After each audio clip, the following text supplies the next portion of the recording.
Ça marche. Allez, à tout à l'heure.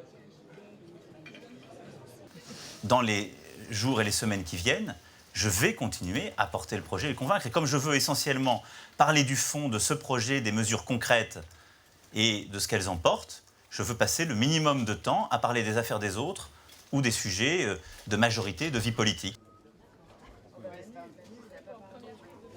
Je veux dire très concrètement, en effet, puisque nous arrivons dans une nouvelle étape, pour concrétiser la capacité à gouverner et à légiférer avec des sensibilités différentes, mais dans une vraie cohérence, que je souhaite qu'il y ait une majorité présidentielle qui soit constituée, et que, en effet, pour les parlementaires qui sont aujourd'hui, qui appartiennent à des formations politiques, que ce soit le Parti socialiste, l'UDI ou les Républicains, et qui souhaitent intégrer cette majorité présidentielle, de le faire politiquement et administrativement sous cette étiquette.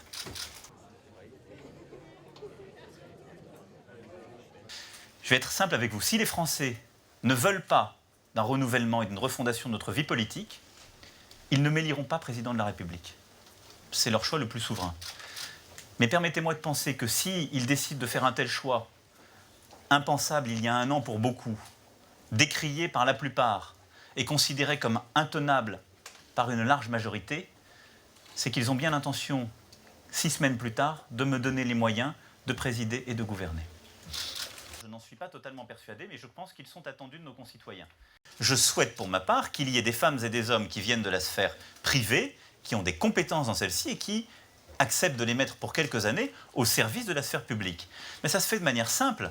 On déclare dès le début quels sont les intérêts en jeu, ce pourquoi on a travaillé, ce qu'on a fait, on le rend public, on se lie les mains sur certains dossiers. Merci pour votre attention. Merci beaucoup.